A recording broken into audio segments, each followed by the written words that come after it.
우린 지금 계속해서 기도원 이야기를 함께 보고 있습니다. 오늘 읽은 본문은 굉장히 유명한 이야기입니다. 미디안과 싸우기 전에 300명의 숫자를 어떻게 선발하시는가 하는 부분을 보여주고 있습니다. 기도원이 미디안이 쳐들어왔을 때 나팔을 불었어요. 그때에 4개 지파에서 3만 2천 명이 모였습니다. 이 숫자는 적은 숫자는 아닙니다. 하지만 미디안 군대와 싸우기에는 턱없이 부족한 숫자였죠. 그들은 13만 5천 명이 모였기에 어떻게 그들을 막아낼 수 있을까? 모인 사람들 모두가 같은 고민을 하고 있었습니다. 우리가 과연 싸워서 이길 수가 있을까? 그런 고민을 하는데 하나님께서 기드온에게 이 이상한 얘기를 합니다. 나를 따르는 백성이 너무 많은즉 그렇게 이야기했습니다. 그러니까 이해되지 않는 거죠. 뻔히 봐도 숫자가 작은데 하나님 많다 이렇게 이야기하니까 도무지 어떻게 이걸 이해해야 될까 그런 고민이 생긴 거죠.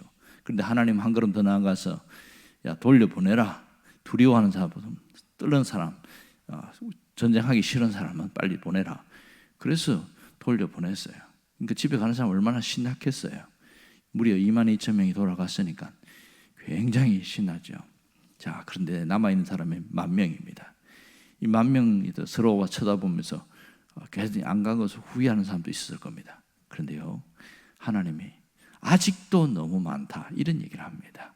4절에 보면 아직도 너무 많은즉 어떻게 하라는 겁니까? 이 많으니까 숫자 좀 줄이라는 거예요. 근데 하나님이 어떻게 숫자 줄일 건지 얘기하지 않고 내가 그냥 하라는 대로 해라, 시킨 대로 해라 그러면서 그 겨울 물가 하루셈이니까 그 셈으로 내려가라 이런 얘기를 합니다. 그래서 가서 목마르니까 물 마시라 그렇게 해서 풀어놨어요. 기도원도 어떤 기준을 알 수가 없어요. 하나님만 알고 있습니다. 그래서 물을 마시러 갖고 실컷 물 마셨더니 하나님이 직접 이렇게 말씀하시는 거예요. 무릎을 꿇고 얼굴을 물에 박고 그렇게 먹는 사람들은 따로 세우고 또 이 물을 떠가지고 꼿꼿이 서가지고 두 손에다 이렇게 모아가지고 개가 핥아 먹는 것처럼 먹는 사람 따로 세우라 이런 얘기합니다. 여러분 물을 먹을 때 어떤 사람이 정상적으로 보일까요? 그러니까 무릎을 꿇고 이 물을 먹는 것이 가장 이상적이고 정상적이지 않습니까? 그런데 몇몇 사람들은 물을 떠서 이렇게 두 손으로 이렇게 개가 핥아 먹듯이 이렇게 먹더라는 겁니다. 근데 희한한 것은 오늘 5절 6절에 나오는 것처럼 하나님이 야 개처럼 물을 핥아 먹는 사람을 따로 세우라 이렇게 말합니다. 이 의미가 결코 나쁜 건 아니에요. 자, 여기서 두 가지 형태를 보면서 결국 남은 사람이 300명이었다 이런 얘기합니다. 그런데 왜 300명만 남았을까? 300명이 과연 용사일까? 우리는 기도원의 300용사 이런 얘기를 합니다. 그래서 사람들은 상당히 합리적인 해석을 하려고 굉장히 애를 쓰는 걸 볼 수 있습니다. 어떤 합리적인 해석이냐면 무릎을 꿇고 물을 마시는 자는 우상 숭배를 했다. 이런 해석을 하는 거예요. 그러니까 무릎을 꿇는 게 과연 우상 숭배인가 이런 의문점이 생기죠. 여러분 물을 먹을 때 무릎 꿇고 그냥 겨울을 마시는 게 정상적인 거 아니겠어요? 근데 무릎 꿇으면 다 우상 숭배인가 그런 의문점을 갖는 겁니다. 요즘은 우리는 장의자에 앉아서 기도하기 때문에 별로 무릎 꿇을 일 없지요. 하지만 옛날에는 마룻바닥에 있을 때는 그 방석 갖다 놓고 기도할 때는 거의 무릎을 꿇고 기도하는 게 일상적이었습니다. 그런데 무릎을 꿇는 것 자체를 문제 삼으면 안 된다는 거죠. 그러니까 또 하나는 상당히 더 합리적으로 뭐라고 그러냐면 이 300명은 개가 이제 혀로 핥아먹듯이 먹는 이 사람들은 사주 경계를 잘하는 사람, 그러니까 주변에 무엇가 있는지 경계심을 갖고 물을 마신 사람이기 때문에 그렇다.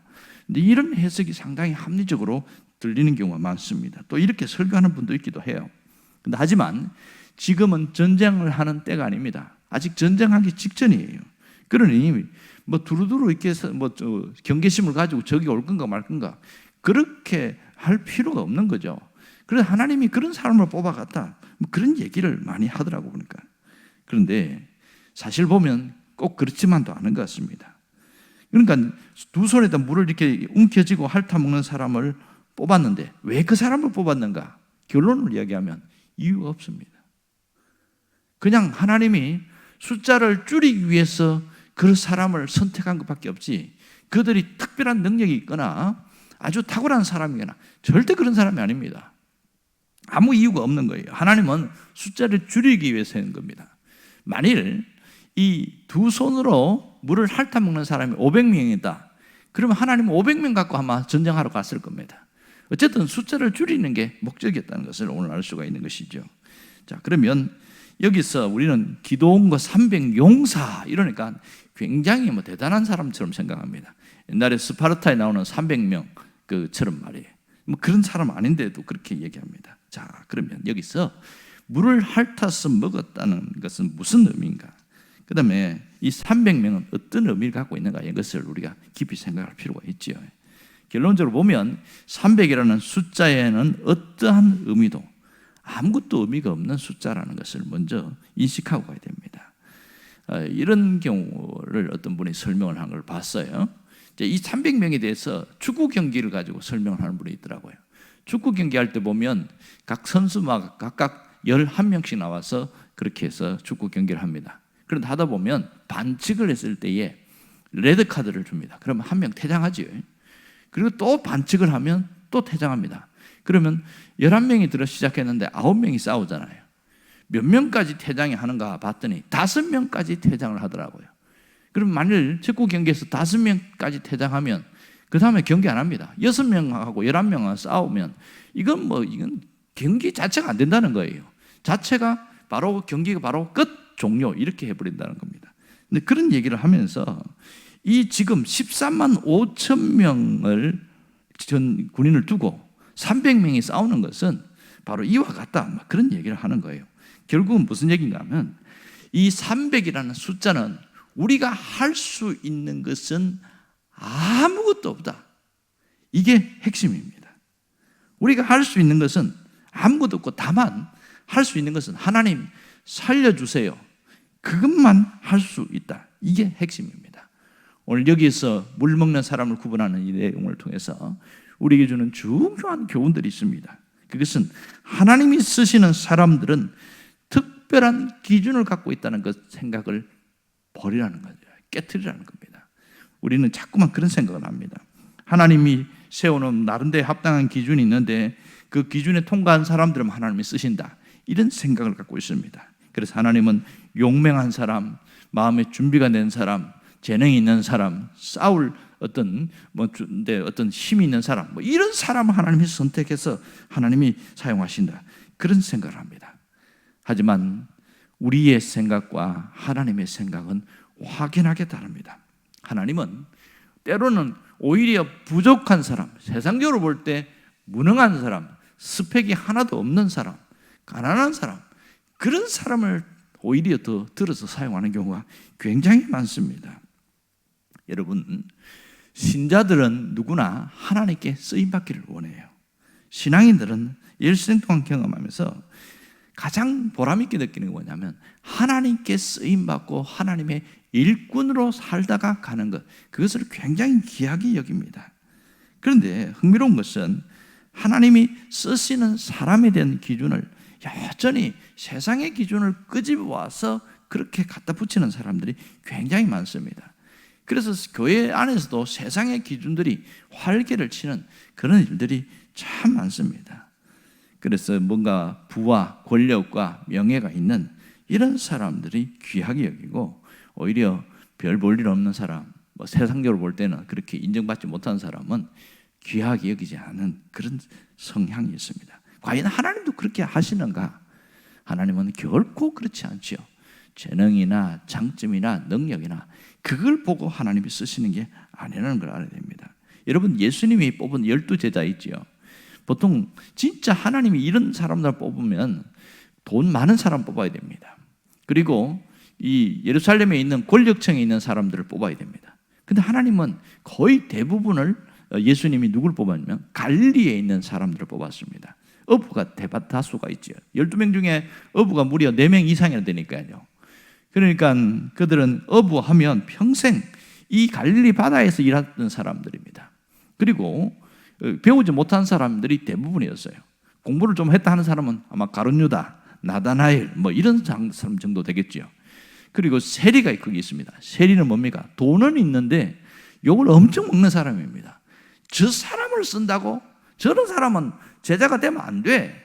그런 사람들이 쓰임을 받았음을 알 수 있습니다. 여러분, 예수님부터 부름받은 사람들은 정말 이런 사람이었습니다. 거의 다 가문이 좋은 사람, 이런 사람 거의 별로 없지요. 다 약한 사람들이었고요.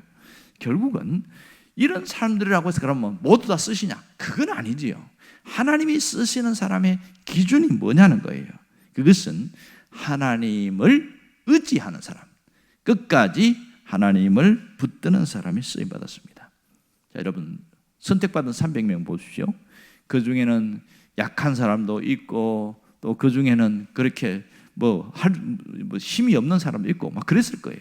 그런데 선택을 받았는데 그들이 한 행동을 보면 정말 하나님을 의지했다는 것을 알 수 있습니다. 왜 어떻게 의지했다는 걸 알 수 있냐면 하나님이 이 300명을 데리고 와서 전쟁하는데 무기를 가져가지 말라고 그러는 거예요. 아니, 전쟁을 하는데 무기를 가져가지 말라는 겁니다. 그리고 희한한 걸 줍니다. 항아리, 횃불, 그 다음에 나팔, 그것만 챙겨가지고 가라 그런 거예요.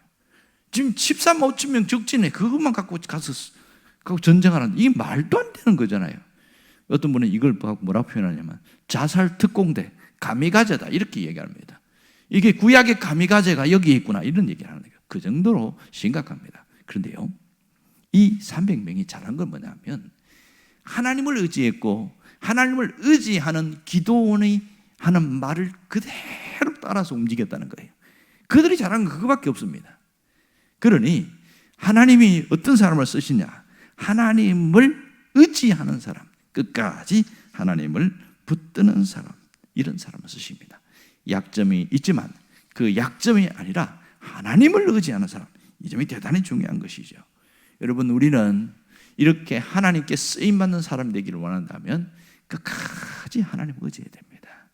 하나님을 의지하고 하나님을 살아가는 사람은 결국은 쓰임받는 자로 가닿게 됩니다. 오늘 우리는 라인홀트 리버가 한 기도문을 우리가 유심히 듣고 우리도 그런 기도를 했으면 좋겠습니다. 그가 무슨 기도를 했냐면 이렇게 기도했어요. 하나님, 내가 변화시킬 수 없는 일에 대해서는 그것을 받아들일 수 있는 평정함을 주시고, 내가 변화시킬 수 있는 일에 대해서는 도전할 수 있는 용기를 주옵소서.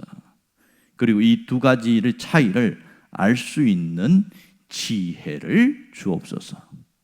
하루하루를 성실하게 살아가게 하시고 순간순간을 즐기며 살아가게 하옵소서. 곤란한 일을 당할 때는 평화로 가는 통로라고 생각하고 살게 하옵소서. 죄악이 많은 이 세상을 있는 그대로 받아들일 수 있게 하시고 내가 원하는 모습으로 생각하지 말게 하옵소서. 이 라인홀트 리버가 한 기도는 굉장히 의미가 깊습니다. 여러분, 우리는 우리 자신을 바라보면서 자꾸만 하나님이 나를 어떻게 쓰실까 이렇게 하는데, 하나님은 내 약점 그대로가 아니라 하나님을 의지할 때 희한한 일은 뭐냐면 그 약점이 강점이 된다는 사실이에요. 약점이 강점이 되더라는 겁니다. 그래서 많은 사람들이 하나님의 쓰임받는 사람 보면 겉보기에는 화려한데 속에서 들어가 보니까 얼마나 눈물 흘릴 일이 많았는지, 그 속에 얼마나 아픔이 많았는지, 야, 하나님이 저렇게도 쓰시는구나.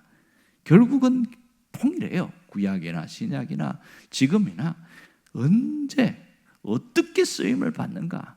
하나님은 지금 하나님을 전적으로 의지하는 사람을 쓰신다. 이것은 변함이 없습니다. 오늘 우리도 하나님 앞에 이런 자로 살아가면 좋겠습니다.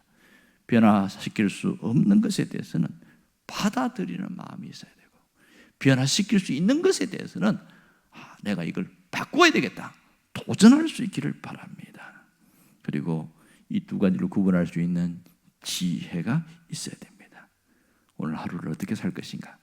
성실하게 살고 순간순간 주님의 은혜로 늘 즐거워하면서 살고, 또 어려운 일이 생길 때는 이것은 곧 지나가고 더 좋은 일이 생길 거야, 항상 그렇게 생각하고 살아간다면 우리는 어느 순간 하나님 앞에 쓰임받는 자로 살아가게 될 것입니다. 오늘 여러분들이 끝까지 하나님께 쓰임 받는 자로 살아갈 수 있기를